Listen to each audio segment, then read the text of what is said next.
alegria de viver. É muito bom estarmos reunidos aqui em mais uma semana. Como eu sempre digo, mas porque é bom mesmo, eu sinto muita alegria de estar aqui, de trazer um pouco do que essa espiritualidade tão querida, tão amiga nos informa. Estamos fazendo a leitura e o comentário do livro Cartas e Crônicas. Se você não conhece, é esta obra. Ela é do espírito Humberto de Campos, também conhecido como Irmão X, e ele envia suas mensagens através do nosso querido Chico Xavier.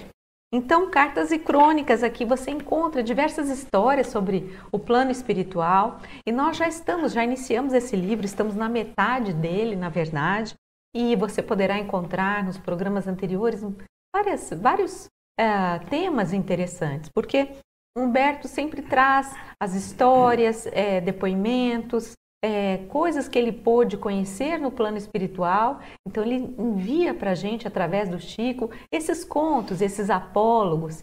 E hoje estaremos entrando num capítulo novo, que é uma nota explicativa. Então pegue seu livro, seu caderno, vamos em frente, porque temos ainda que desvendar tantos outros capítulos até o final desta bela obra. Eu sou Solange Salman Godoy, junto com André Luiz Ruiz. Como vai, André? Olá, Solange. Olá, queridas irmãs, queridos amigos. Essa alegria que a Solange sempre fala é exatamente pelo fato de nós podermos trabalhar com coisas positivas, de sentir o amparo da espiritualidade amiga, para que também nós mesmos nos melhoremos. Nós nos tornemos menos presos ao mundo material, menos presos aos defeitos, e sejamos capazes de cumprir, pelo menos no máximo possível, aquilo que nós prometemos quando nos foi concedida a honra de tomar um novo corpo. Nesta parte do livro, quando estamos inaugurando aqui a segunda metade, nós vamos encontrar uma das maneiras de Humberto comunicar-se com os encarnados. O livro se chama Cartas e Crônicas. E na área das crônicas temos assuntos variados que ele vai esmiuçando, vai costurando. Mas nas cartas, toda a palavra carta significa algo que se endereça para alguém ou algo que se responde através de uma outra resposta escrita ou uma participação em oposição, em contraposição àquilo que se foi questionado, àquilo que se recebera. Todas as pessoas que recebem uma carta respondem através de outra carta. E aqui nós vamos ver uma coisa interessante. O título é nota explicativa, como a Solange já disse. Mas você vai perceber que, como em alguns outros capítulos anteriores, Humberto de Campos está se dirigindo a uma pessoa. Esta pessoa, por alguma forma, seja numa conversa, seja em um bilhete, seja numa crítica jornalística, seja mesmo num documento escrito que enviara até Chico Xavier ou num questionamento público, esta pessoa questiona determinadas coisas que, segundo a resposta que nós vamos ver, envolvem aquilo que Humberto de Campos, quando estava encarnado, se comprometeu a trazer como uma comprovação, como uma maneira de demonstrar a sua sobrevivência. Quando você vai conhecer a história de Humberto de Campos, e aqui no livro da Federação Espírita Brasileira tem uma pequena resenha, você vai ver que o autor espiritual foi poeta, contista, crítico e cronista consagrado. Membro da Academia Brasileira de Letras aos 33 anos. Foi escolhido, em um memorável concurso público, o príncipe dos prosadores brasileiros. Ele morreu em 5 de dezembro de 1934. E já em 1937, ele já transmitia, através de Chico Xavier, algumas de suas obras. A primeira delas, aliás. Então você percebe que ele vive pouco tempo, ele morre cedo. Ele é eleito com 33 anos, se não me engano, aos 36 ele desencarna. 48 anos 48? ele tinha. Ah, ótimo. Obrigado, Solange. Ele fica pouco tempo nesta condição. E nós vamos ver que depois da eleição para a Academia Brasileira de Letras, nós vamos encontrá-lo muito bem publicizado nos jornais, nas obras espíritas, bastante conhecido. E então, ele fica doente e vai ficando cada vez mais enfermo. Parece que é uma doença bastante grave, precisou fazer algumas cirurgias e que não foram bem sucedidas ao seu tempo. E quando isso acontece, certamente ele tenha um contato com outros literatos, com outras pessoas com quem se relacionava, seja na intimidade ou na área da literatura, que eram seus companheiros, seja de Academia Brasileira de Letras ou de outros tipos de círculos literários que certamente ele deveria comungar, ou deveria participar. Então a gente observa que neste trecho aqui, ele vai dar uma resposta a alguém que, depois que ele desencarnou, se queixa publicamente. Porque se fosse uma coisa privada, não haveria motivo para isso estar aqui num livro. Provavelmente, todas as vezes que Humberto de Campos utiliza um texto como este para manifestar-se a respeito de alguém que o tenha criticado ou tenha se queixado de alguma coisa, ele faz porque esta pessoa manifestou-se publicamente pela imprensa, por algum tipo de escrito que chegou ao conhecimento de muita gente. Por isso, preste atenção, porque a história é bastante interessante. E você vai ver o próprio Humberto explicando por que as coisas não se fizeram como haviam combinado. Ele e o seu amigo, que ele não diz quem é, mas ele deixa claro para que aquela pessoa que escreveu saiba que ele está respondendo a ela, apesar de estar também produzindo uma peça literária para todos nós, que vamos aprender com isso. Ok?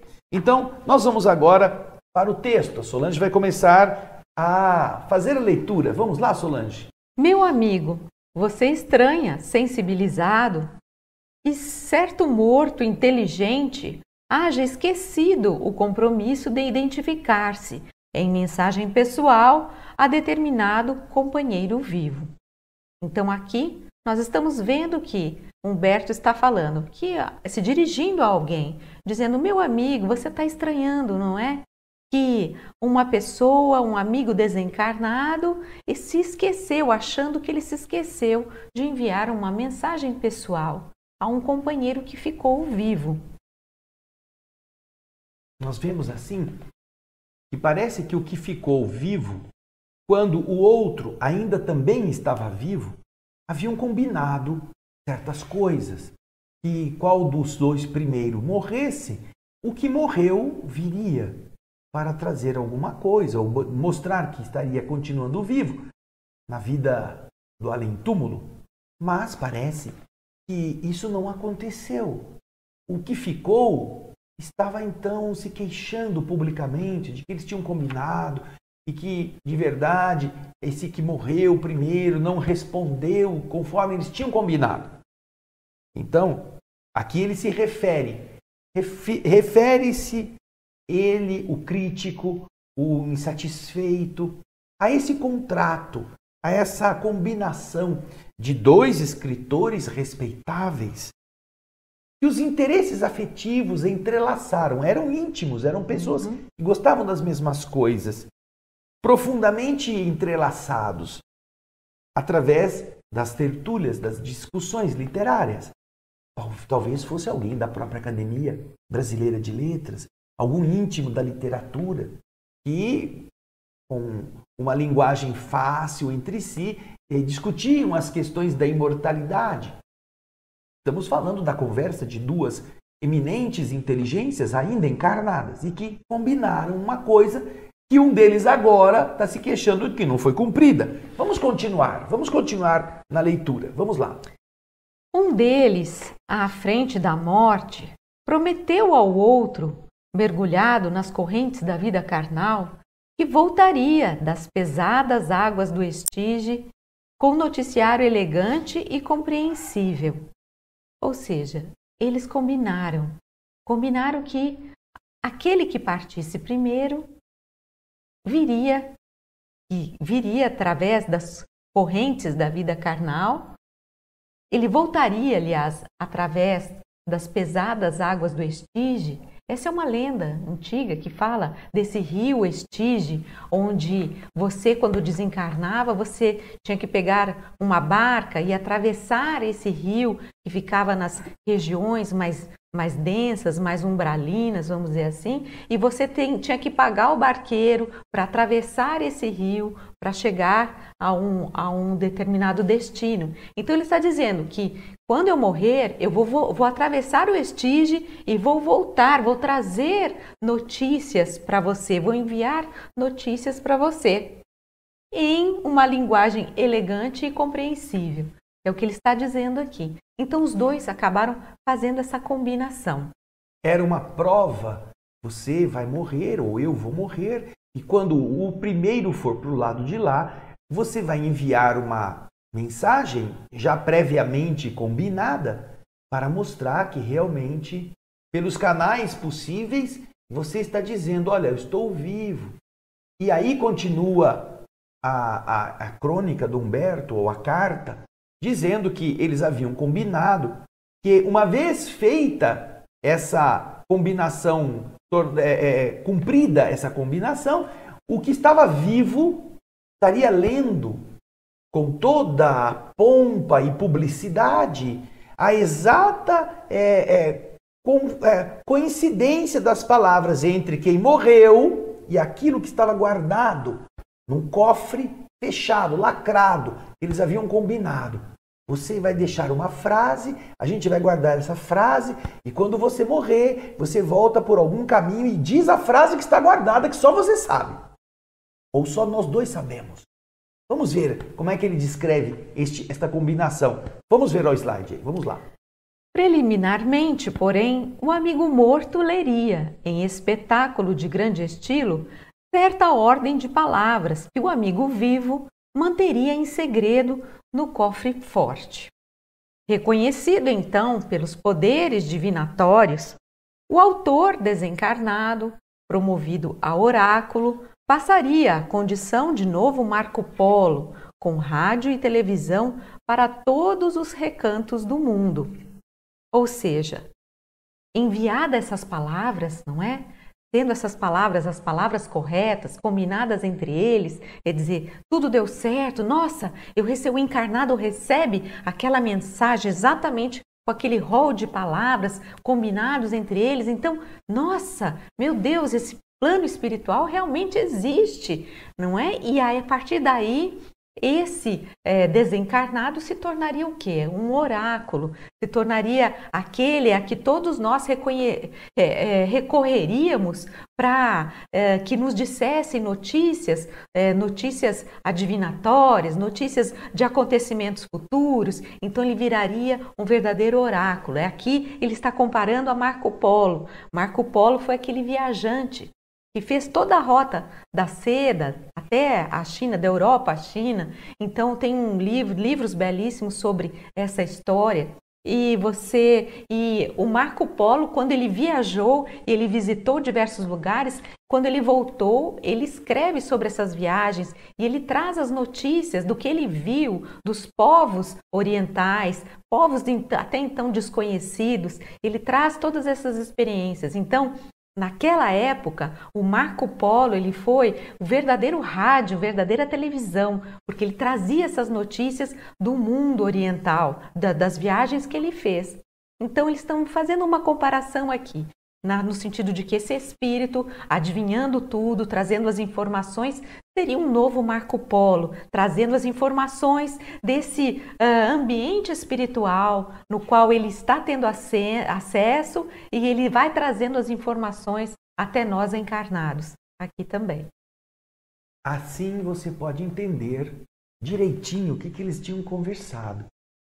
Eles estavam muito cônscios do acerto.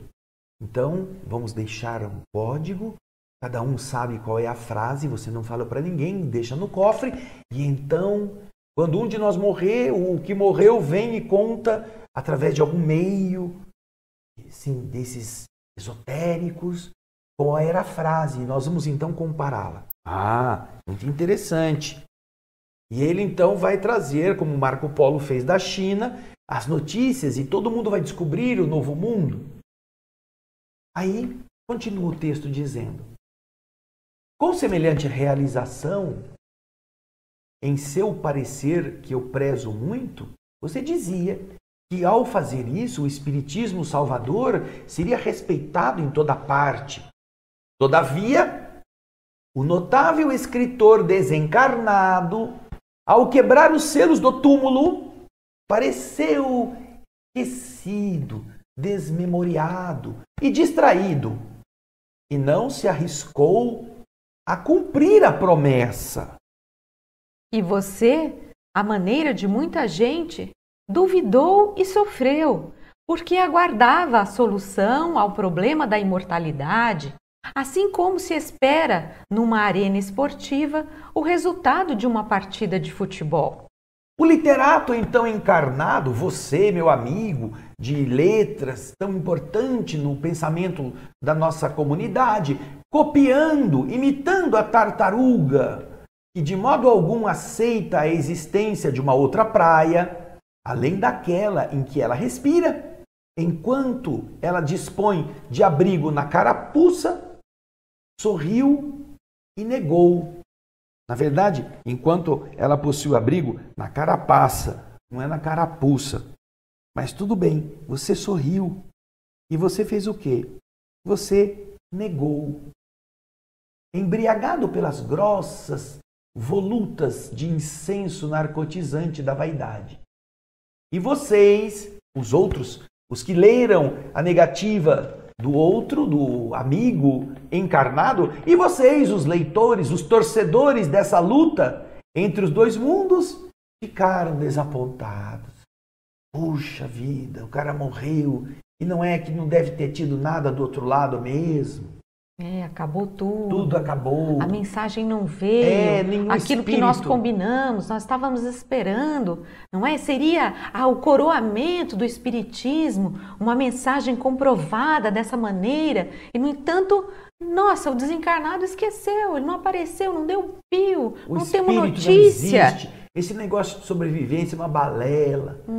Podia ter que isso resolvesse todos os problemas, os enigmas da imortalidade, se este que ficou tivesse a comprovação no papelzinho da frase exata que eles tinham combinado. E aí ele compara o encarnado como aquela tartaruga que está lá no seu casco, né? Enquanto ele está lá no seu casco, aquela tartaruga que pensa que só existe aquela praia que ela visita. Não existe mais nada além daquilo. Então, não é? Ele fica lá, abrigado na sua casca e embriagado pelas ideias narcotizantes da vaidade. Isso realmente não existe, isso tudo é uma bobagem. E assim, aqueles que torciam a favor ou contra, dizendo que o plano espiritual não existe, está vendo? Nós estamos com a verdade, nós estamos com a razão. Nada aconteceu. Mas Humberto de Campos vai continuar a responder a carta, ou a escrever a carta. Creia, porém, meu amigo, que a morte só é simples mergulho na vida espiritual para quem soube ser realmente simples na existência terrestre. Morrer é só um simples mergulho para quem foi simples, para quem esteve vivendo de uma maneira desapegada. Mas, continua ele explicando, Considerando, contudo, a complexidade de nossos desejos e os complicados processos de luta a que nos afeiçoamos, ninguém julgue que largar o corpo traduza ascensão ao céu. Nos enrola a vida mental em múltiplos caprichos, e quando suspiramos pela libertação verdadeira, eis que a nossa independência está subordinada aos emaranhados novelos de que nossos pensamentos, que resultam em compromissos e prisões de variada espécie. Você vê ali, né? Ele está dizendo que quando nós perdemos o corpo físico, nossos desejos, as nossas lutas, aquilo que nos prende, impedem a imediata subida aos níveis que nós chamamos de céu, a paz interior, a compreensão imediata. A nossa vida mental se emaranha em múltiplos caprichos. E quando nós estamos aspirando, sonhando pela libertação verdadeira, eis que essa independência fica subordinada ao quê? Aos emaranhados novelos de nossos pensamentos. Novelos. O pensamento fica pensando, fica criando, fica questionando, aquela coisa confusa, que fazem o quê? Resultam em compromissos e prisões de muitas espécies. Quando aquilo que ficou na terra, por que eu sofri tanto, por que eu passei isso, como estão as pessoas com que eu convivi, por que essa coisa agora está acontecendo dessa forma? Conturbações mentais. Ou então, para aqueles que não foram simples, que não viveram de uma forma mais simples, quando desencarnam, Humberto de Campos diz que eles estarão sempre envolvidos nesse emaranhado de ideias. Mas quando nós estamos muito apegados às questões da matéria, o que nós fizemos ou o que nós fomos, qual o cargo que possuíamos, quem nós éramos. Então, quando nós temos um determinado realce, estamos muito apegados a isso, ao desencarnarmos, isso tudo permanece conosco. Então, não é uma ascensão aos céus. A gente não larga, não se despoja dessas coisas de maneira simples. Isso leva um determinado tempo. E é isso que Humberto está dizendo. E ele vai continuar explicando agora no próximo slide. Somos balões cativos ao lastro de nós mesmos, incapazes de voo mais elevado no clima universalista, ainda mesmo quando sejamos portadores de intelectualidade brilhante, a modo de ave rara pela plumagem ou pelo canto dentro da floresta. Então, você é, diz ele para o amigo, tanto quanto eu, um balão preso pelo lastro, pelo peso que nós mesmos possuímos e que não pode se elevar muito mais do ponto de vista do espaço, de subir às estratosferas, mesmo quando nós sejamos muito intelectuais, tenhamos a cabeça muito cheia de luzes, do mesmo modo que uma ave de rara plumagem ou de canto muito lindo também não consegue voar alto dentro da floresta. Ela tem que ficar presa à copa das árvores, ela fica ali, retida. Ela não sai voando. Tem uma ave chamada ave do paraíso, é muito bonita, mas ela fica presa àquilo que está o seu habitat, aquele ambiente muito fechado onde ela está vivendo. E isso impede que ela possa singrar o céu de maneira mais livre. Ele está dizendo, nós como espíritos temos que enfrentar isto de repente. Perdemos a carne, mas carregamos o lastro pesado de não termos nos preparado com a simplicidade para aquilo que nos espera. E aí ele continua. Nossa grandeza legítima não reside naquilo que aparentamos, e sim no que somos. A transição do corpo é fácil, mas a renovação da alma é difícil. Os desencarnados arrependidos, perturbados e sofredores constituem vastíssima retaguarda, congregando soldados e lidadores que não souberam vencer na posição a que foram conduzidos. Humberto está dizendo então que desencarnar, se desvencilhar do corpo é fácil, mas a renovação da nossa alma, essa sim é mais complexa, porque nós estamos nesse emaranhado de pensamentos. Nós já vimos em livros anteriores, como o livro Nos Domínios da Mediunidade, falando sobre a questão do pensamento, que o pensamento gera um plasma sutil, que o pensamento tem vida.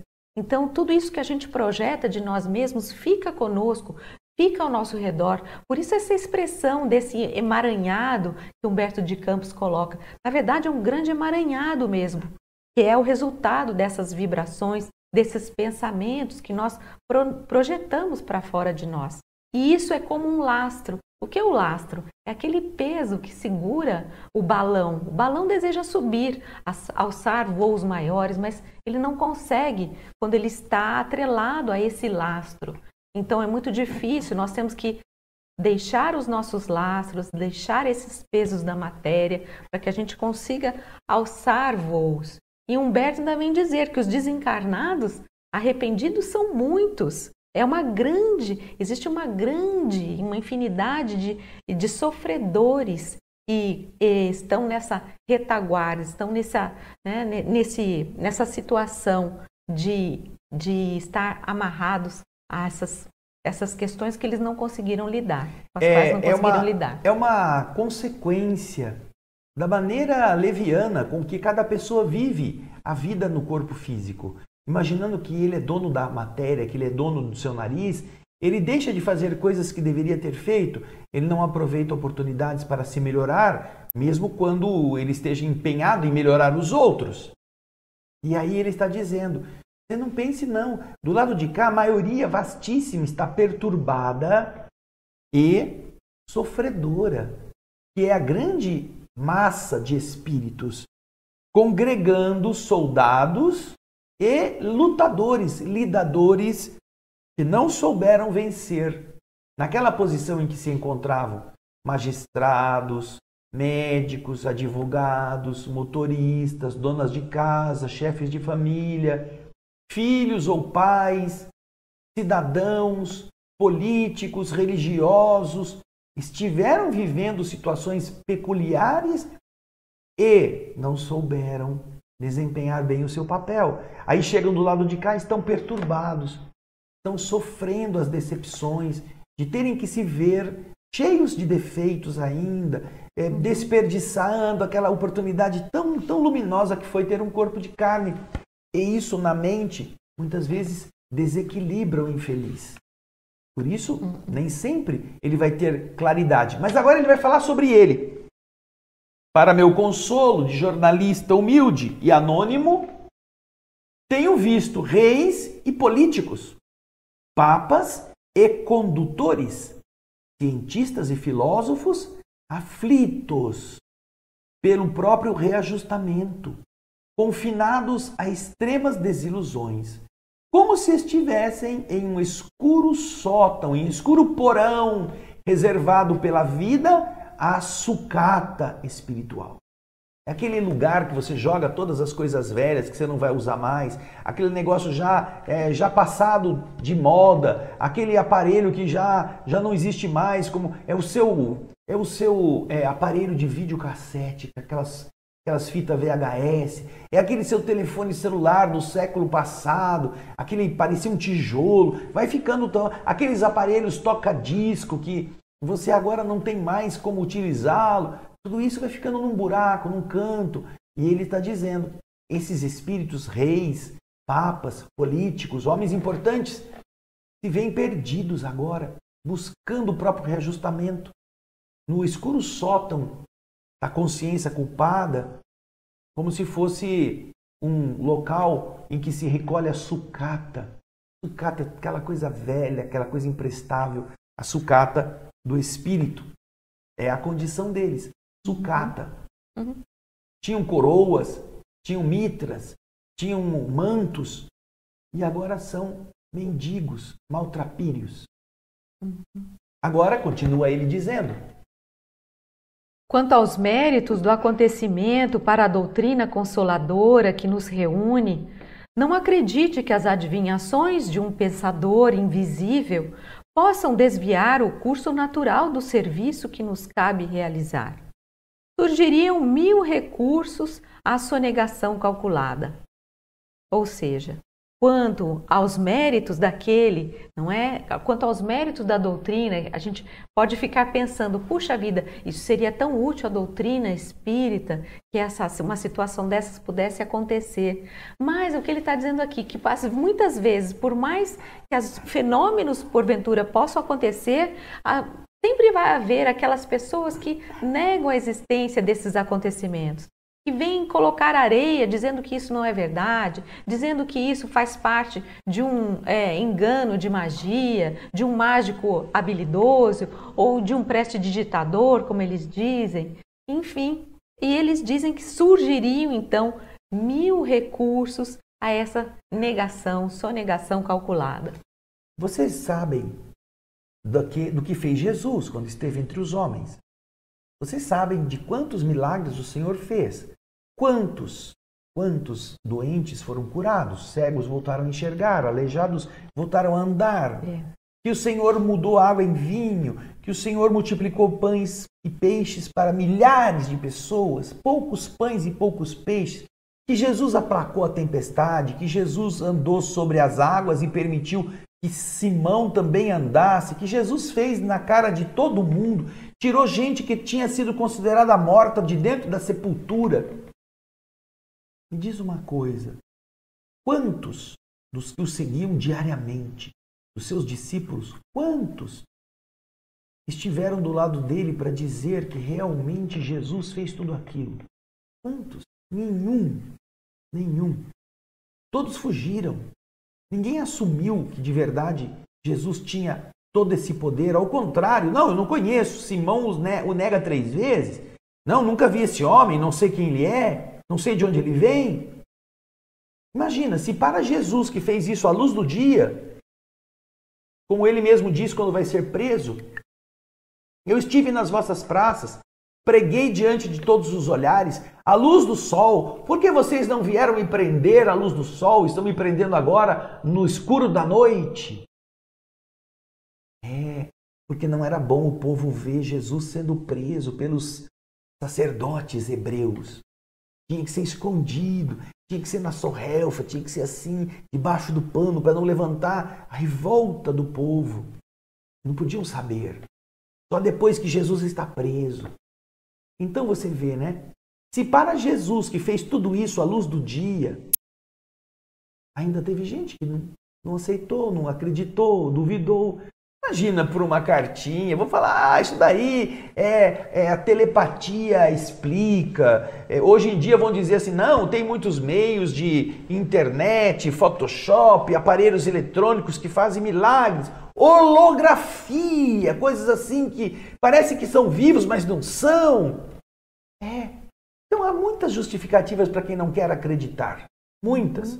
Por isso que ele está dizendo, não pense você que a doutrina espírita ia depender de uma frase escrita num pedaço de papel para que as pessoas aceitassem o que ela realmente explica como uma verdade. Não. Todos os que não querem acreditar iam arrumar uma justificativa para não crer. E você ia ficar chupando o dedo. Além do fato, é claro, digo eu aqui agora, de saber se você estaria disposto realmente a correr o risco de cair no conceito das pessoas ao afirmar que realmente você comprovou que a vida continua. Você ia ter essa coragem?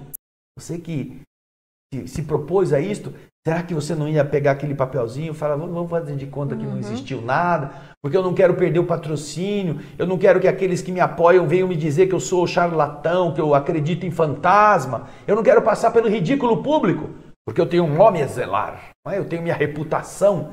Reputação é essa que muita gente tentou defender sem nenhum valor, não é mesmo? Então, será que você ia ter peito para dizer como Simão também não teve? Você conheceu esse homem? Eu não. Nunca vi ele na minha vida. Você esteve com ele lá no lago? Então, eu nunca vi ele mais gordo. Mais de uma vez.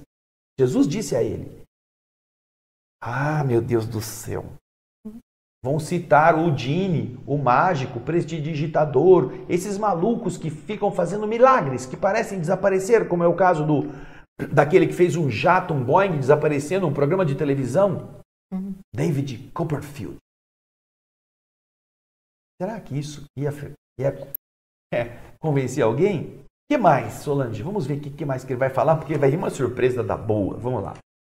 Os observadores renitentes, esses que negam, que são persistentes, citariam Houdini, que foi um famoso mágico ilusionista, e os menos afeitos à cultura literária recordariam algum trapaceiro de circo vulgar, porque realmente a prova em si condiz muito mais com a telepatia e com a clarividência comuns. Nas demonstrações fenomênicas dos fenômenos, temos sempre grande número de entidades veneráveis, inibidas de fazer o que podem, porque também há igualmente grande número de médiuns que não se animam a fazer o que devem, cabendo-nos, no entanto, a obrigação de acreditar no futuro, trabalhando invariavelmente pela vitória da verdade. Não há muitas vezes ferramenta mediúnica adequada para se trazer uma mensagem tão perfeita. Já imaginou, e aqui eu falo com você nosso telespectador, já pensou se ele tivesse respondido escrito, ao invés de 10 palavras, como tinham estado ali, se ele tivesse esquecido 2, tivesse escrito 8, será que a pessoa ia acreditar? Não, mas ele combinou 10, já escreveu 8. O que será? Como é que será que ele errou? Mas será que não foi o médium que não entendeu direito? Como é que será que ele... Com que fidelidade um médium estaria pronto para receber com toda a perfeição uma frase com todas as palavras tão perfeitas assim? É o que Humberto está dizendo. Se Deus entende que há espíritos capazes de fazer isto pela sua venerável condição, quem sabe se há ou não médiuns tão elevados a ponto de serem fiéis até a esse nível. A gente pode pensar que, puxa, pode parecer fácil um desencarnado de repente dar uma comunicação, encontrar um médium, como já são raros esses médiums aptos a fazer esse tipo de intercâmbio, e às vezes eles poderiam naquela época em que fizeram essa combinação imaginar que isso seria fácil. Você vem e me passa uma notícia. Mas o que nós estamos vendo é que Humberto está dizendo isso, que não existam entidades potentes, veneráveis para enviar essas mensagens. Elas existem. O que não existem são médiuns geralmente capacitados à apreensão dessas notícias. E se nós formos ver no livro do irmão Jacó, nós já vimos inclusive um comentário, uma informação de que o espírito André Luiz, aquele que escreveu através da mediunidade do Chico Xavier, o espírito André Luiz, tão conhecido entre nós, que para ele poder escrever através do Chico, ele teve que se afinizar com o médium, e se afinizar por um bom tempo, em torno de 700 dias. Quer dizer, um tempo bastante extenso. Não foi algo que de repente o André Luiz desencarnou e já foi lá mandar mensagem ou escrever através do Chico. São 700 dias, em torno de 2 anos de preparação para que ele pudesse começar a enviar as mensagens através de um médium, o médium mais capacitado possível, foi Chico Xavier. Então nós vamos ver que existe todo um processo de afinização com o médium. E isso não se dá de uma hora para outra.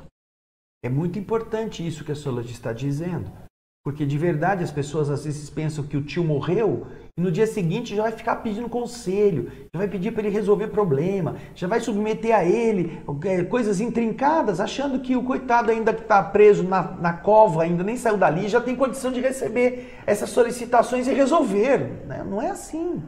É muito diferente. E aí ele continua explicando qual é o papel do verdadeiro espiritismo. Vamos lá, vamos ver o próximo parágrafo. O único espiritismo triunfante é aquele que espiritualiza o indivíduo.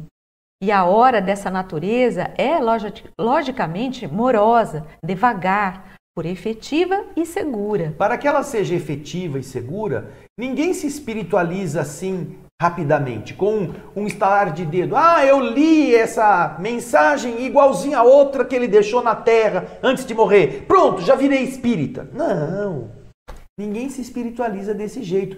E a verdadeira função da doutrina espírita é espiritualizar o indivíduo pela sua aceitação, pelo seu convencimento.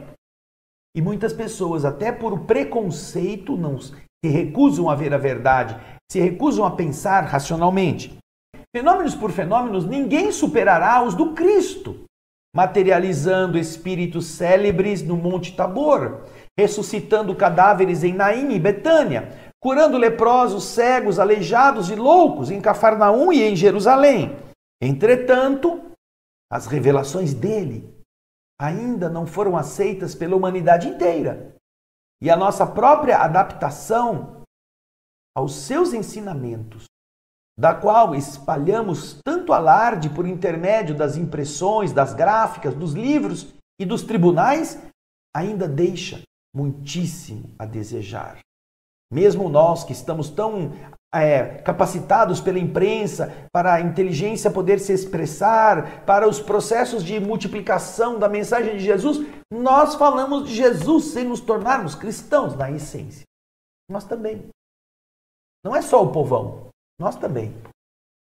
Prossigamos assim, meu amigo, diz ele. Vai, Solange. Na edificação doutrinária, com aplicação e diligência, serenidade e perseverança. Solange, volta no prossigamos. Ficou esquisito esse negócio aí, André. Vai, okay. Solange. 3, 2, 1, valendo. Prossigamos assim, meu amigo, na edificação doutrinária, com aplicação e diligência, serenidade e perseverança, por dentro e por fora, servindo por amor, avançando pela fé viva e glorificando a luta construtiva em nome da vida eterna.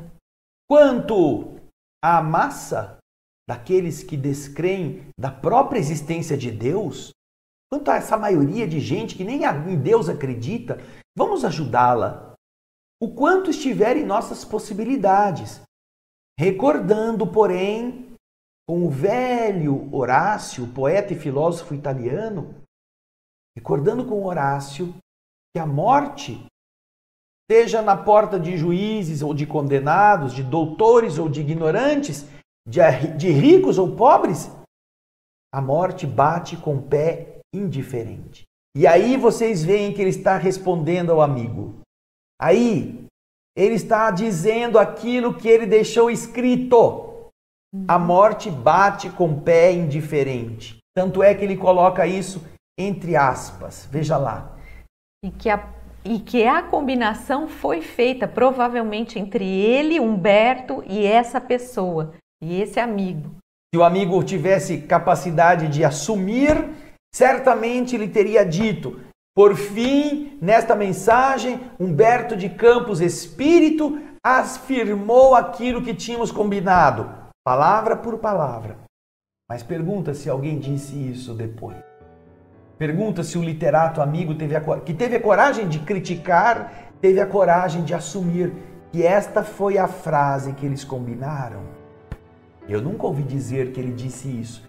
Humberto, por fim, veio confirmar a sobrevivência. Deve ter lido isto, deve ter dito: nossa, não é que ele realmente falou o que estava escrito e engoliu isso para não perder as vantagens do mundo material sobre as quais ele já estava sentado.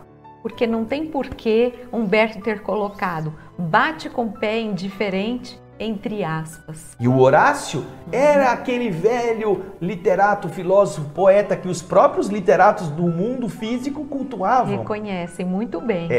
Então eles devem ter pego uma frase do Horácio, escolhido essa frase, deixado essa frase como a prova de que a sobrevivência continua, e aqui está, em resposta à sua provocação, Humberto contando para ele qual foi o trecho que eles haviam escolhido. Agora é a hora dele aceitar ou negar, não é, Solange? Uma senhora nota explicativa, respondeu direitinho, como tinha que ser.